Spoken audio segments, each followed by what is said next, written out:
Well, we were talking about this before, and our assigned task here is to say a little bit about the way that the Wisconsin and U.S. constitutions are related. And so I'm going to return to what I was saying earlier about the intention of the people who wrote the federal constitution that state governments remain primary. That is, that most decision-making still be done at the state level, that elections be the basis of most political involvement and not legislation, not litigation, not activity in the courts.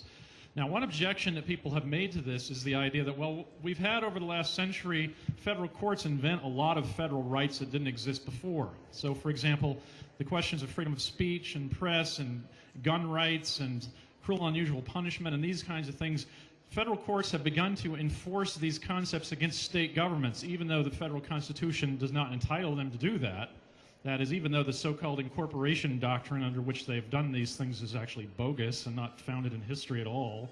So if we actually enforce the Constitution as it was intended by the people when they ratified it, how would that work? And I think one way to get at this is by pointing to areas in which the state constitutions actually, the state governments actually have traditions of protecting rights that the federal courts have decided to protect without any constitutional warrant. I would start by asking, suppose that the federal government, the federal courts were not in the business of inventing new rights when it came to punishment. Suppose, for example, that the federal Supreme Court had not recently said, in America, you have a new right that nobody ever heard of before. If you rape a child, you have a right not to get the death penalty. We never knew that until the last 2 years, right? Now you have a right to rape a child without getting the death penalty. If we didn't have federal courts inventing rights like this all the time, would we have to worry about the state government of Wisconsin inflicting cruel and unusual punishment on people? Or is there some protection in the Wisconsin Constitution for people against cruel and unusual punishment? I know that one, Professor. We have parallel provisions in our state constitution that protect the same rights as the U.S. Constitution.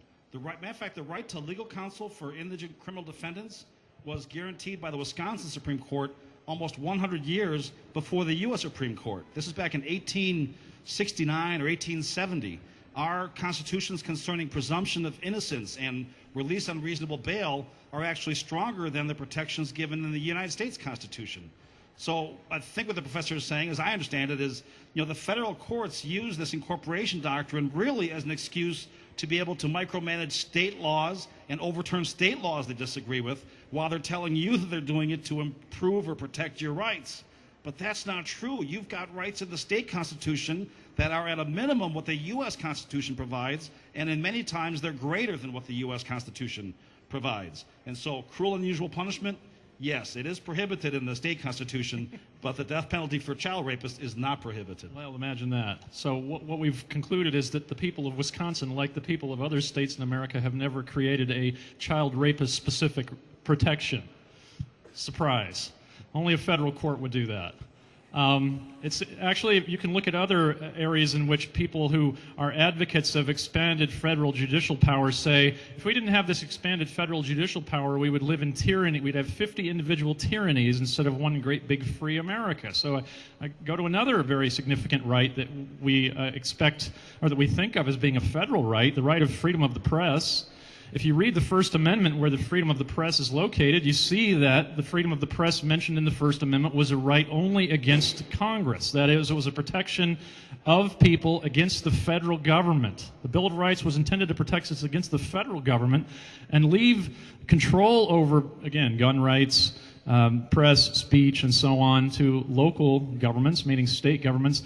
If we didn't have the federal courts inventing new ideas about freedom of the press and claiming, against all record of history, that this was supposed to be enforceable against the state governments by the federal courts, would we have censorship in Wisconsin? Could we expect to have a lack of freedom when it came to, say, campaign contributions in Wisconsin? Or might we think that if the federal courts got their noses out of the state's business, we would still have free elections and free political discourse in Wisconsin? I know that one too, Professor. I'm glad to hear it. It's in the Wisconsin Constitution. Freedom of speech, freedom of assembly, freedom of religious worship or not to worship. It's all in here, and can rely on our state constitution and our state courts to protect those rights. It used to be, in the good old days, before any of us were born, that the states were different. They were unique. And if you liked this state's policies, you could move there. And now it's like one generic hodgepodge where the federal government, this huge, distant leviathan, controls all the details of many of our lives and areas of our lives. It wasn't meant to be that way. We need local control, so when we don't like a law that's passed, we can vote in a local election and remove that person from office. That was the original design.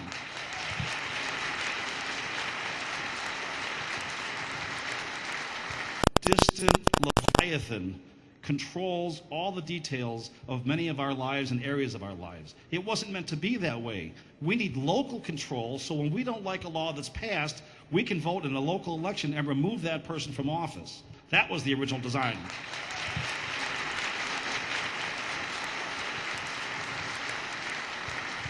And on the other hand, if you don't like the way that an unelected and unaccountable federal judge is insinuating himself into state decision-making in Wisconsin, what can you do about that? Well, you can pray for his death. Really, there's nothing in the system that provides any kind of a check. So it's clear just from that fact that this is not supposed to be the way the system works. Every year we have people, political commentators, breathlessly awaiting the latest spate of decisions from the U.S. Supreme Court in which they hand down, notice they use that language, hand down, they hand down edicts about various very important matters of local and state policy. And there's nothing we can do about it. This idea of having decisions handed down to us sounds monarchical because it is monarchical. It's not a Republican idea at all.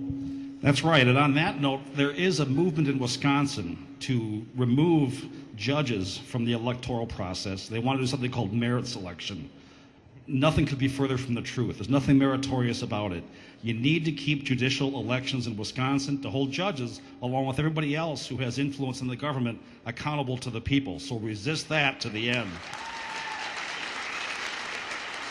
Well, usually the argument that's made in favor of getting, they usually say getting judicial selection out of the political process is that somehow we'll have neutral people making neutral decisions about judicial personnel if only we don't have common voters making the decisions.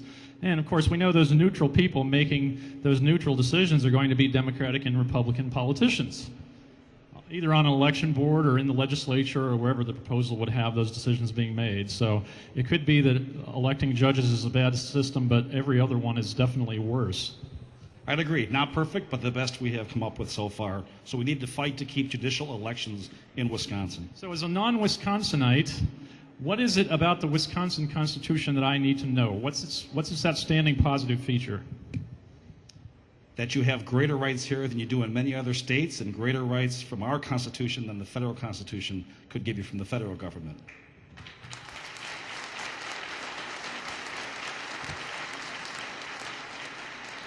You know, with the marriage amendment, that was passed in response to state Supreme Courts around the country, basically 4 or 5 philosopher kings in black robes overturning the will of the people, overturning traditional marriage statutes. That's what happened in Connecticut. There you go. So in Wisconsin, thankfully, we had leaders that saw that coming, passed the amendment, and now the judges are not going to be able to invalidate the will of the people. So I think it was a great amendment. It's a great state.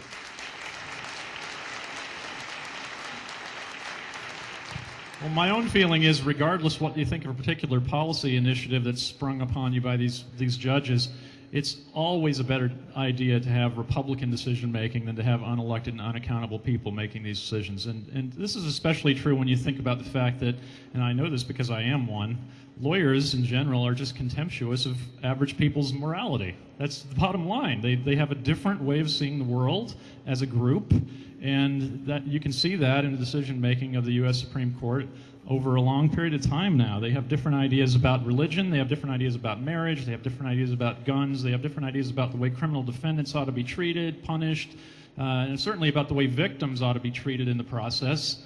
And so it's always preferable to have average people be able to hold these decision makers accountable, as the original version of the federal Constitution allowed. Right. I agree. Thank you very much.